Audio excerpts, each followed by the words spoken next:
काल सकाळी मन सुन्न करणारी बातमी समोर आली। ती बातमी होती अजित पवार यांच्या विमान अपघाताची। बारामती विमानतळावर विमान लँड होत असतानाच धावपट्टी जवळ विमान कोसळलं आणि काही क्षणातच त्याला भीषण आग लागली आणि या दुर्घटनेत महाराष्ट्राने कामाचा कणखर नेता गमावला। पण हा अपघात घडण्याआधी नेमकं काय घडलं होतं? विमानानं लँडिंगचे किती प्रयत्न केले? त्यांची अधिकृतपणे नेमकी माहिती काय? हे सगळं आपण या व्हिडिओच्या माध्यमातून जाणून घेऊ। नमस्कार, मी शुभम रामोळे आणि तुम्ही पाहताय तरुण भारत लाईव्ह। काल 28 जानेवारी रोजी जिल्हा परिषद निवडणुकांच्या पार्श्वभूमीवर अजित पवार हे प्रचार सभेसाठी आपल्या सहकाऱ्यांसोबत मुंबईहून बारामतीकडे निघाले होते। मात्र काळ थांबला आणि होत्याचं नव्हतं झालं। बारामतीत त्यांचं विमान लँड होत असताना विमानाचा अपघात झाला आणि अजित पवार यांच्यासह विमानातील इतर 4 जणांचा मृत्यू झाला। अपघातानंतर त्यांना रुग्णालयात दाखल करण्यात आलं, मात्र उपचार सुरू होण्यापूर्वीच त्यांची प्राणज्योत मालवली। अनेक वर्ष महाराष्ट्राचं उपमुख्यमंत्री पद भूषवलेले अजित पवार हे शिस्त, परखड, स्वच्छता आणि विकासासाठी सातत्याने काम करणारे नेते म्हणून ओळखले जात होते। त्यांच्या राष्ट्रवादीचे कार्यकर्तेच नाही तर संपूर्ण महाराष्ट्राच्या जनतेवर सध्या शोककळा पसरली आहे। गेल्या 4 दिवसांपूर्वी अजित पवारांनी घेतलेल्या प्रचारार्थ सभेत एक वक्तव्य केलं होतं।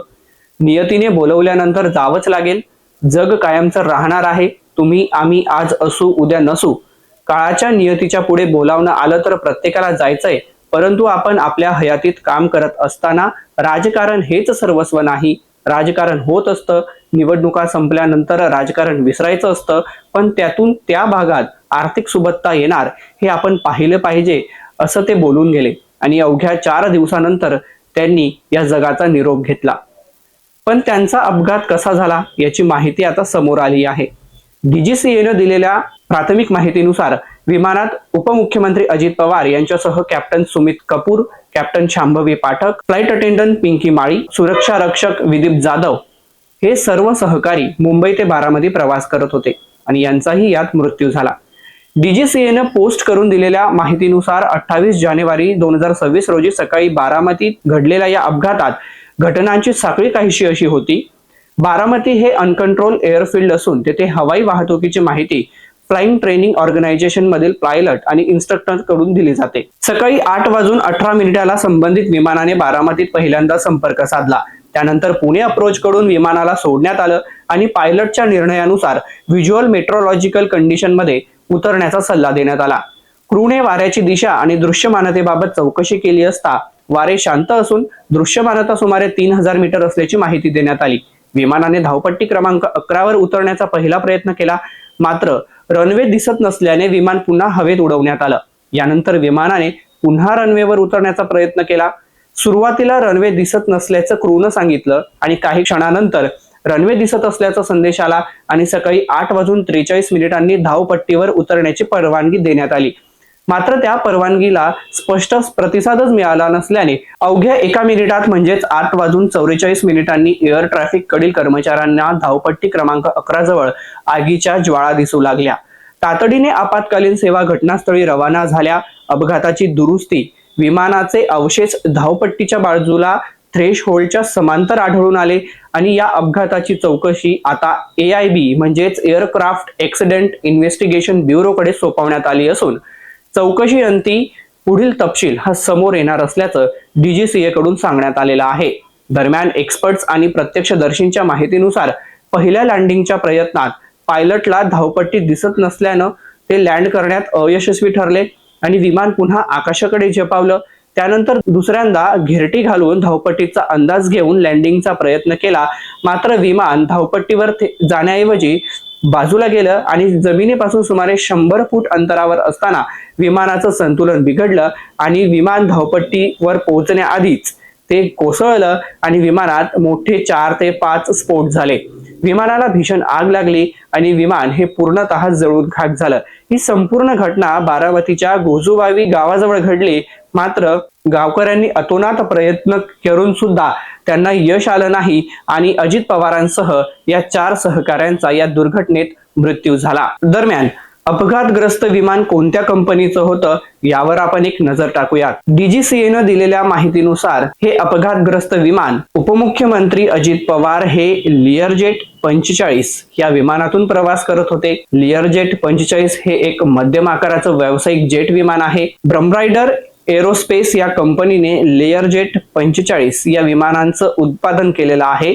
1990च्या सुमारास हे विमान विकसित करण्यात आलं. 1998 मध्ये या विमानाद्वारे सेवा सुरू करण्यात आली. लिअरजेट 45 हे सुपरलाइट व्यावसायिक जेट श्रेणीतील विमान आहे. लिअरजेट 45 विमानाने सुमारे 3000 किलोमीटर पर्यंत प्रवास करता येऊ शकतो आणि ताशी 800 ते 850 किलोमीटर वेगाने हे विमान धावत असतं.